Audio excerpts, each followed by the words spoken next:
Hello everyone. I recently learned a few things about prediabetes and that totally surprised me, and I figured why not share them.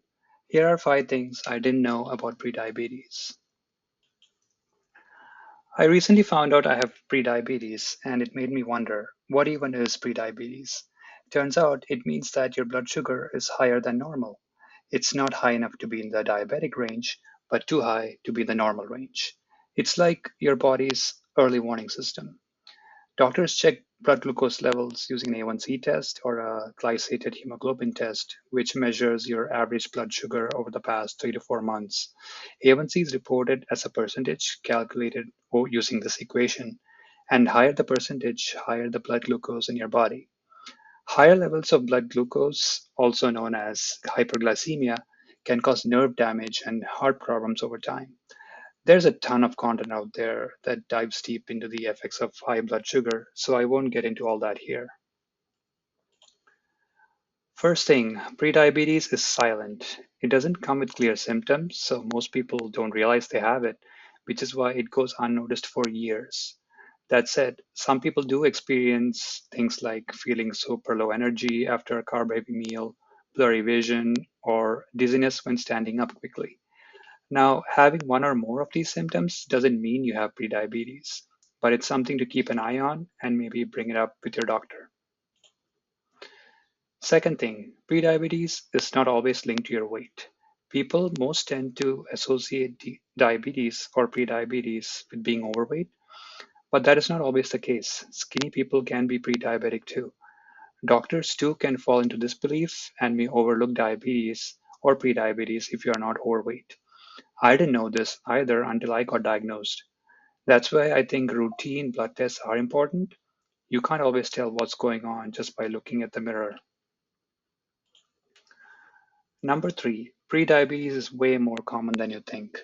In the United States, the Center of Disease Control and Prevention estimates 97 million adults have prediabetes, and here's the shocking part: 8 out of 10 of them don't even know about it.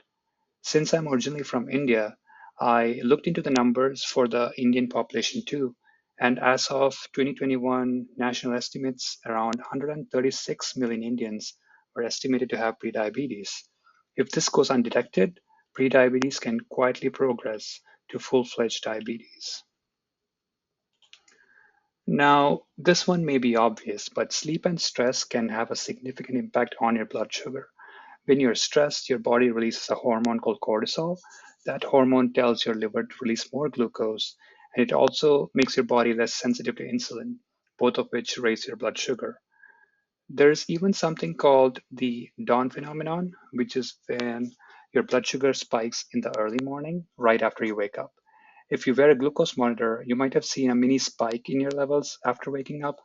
That's partly because of a surge in hormones like cortisol and the growth hormone. As doctors love to remind us, try to reduce stress where you can and aim for at least 7 hours of sleep every night. Your blood sugar will thank you. The last thing, and this one is actually a positive one, is that prediabetes is reversible. It's not a life sentence. With the right changes to food, movements, and habits, many people are able to bring back their blood sugar levels to the normal range. And depending on the person, you may not even need medicines or injections.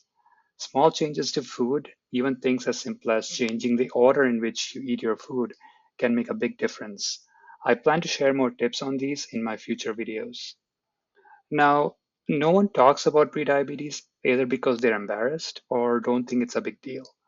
Let's change that and make this channel a place where we do talk about it and help each other by eating better, moving more, and take control before it's too late. All right, thank you all for watching, especially if you made it this far.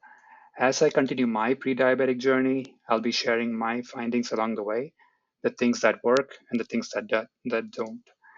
This is just the beginning, and I'll be posting more on food, movement, and small changes that make a difference. See you in the next video. Bye.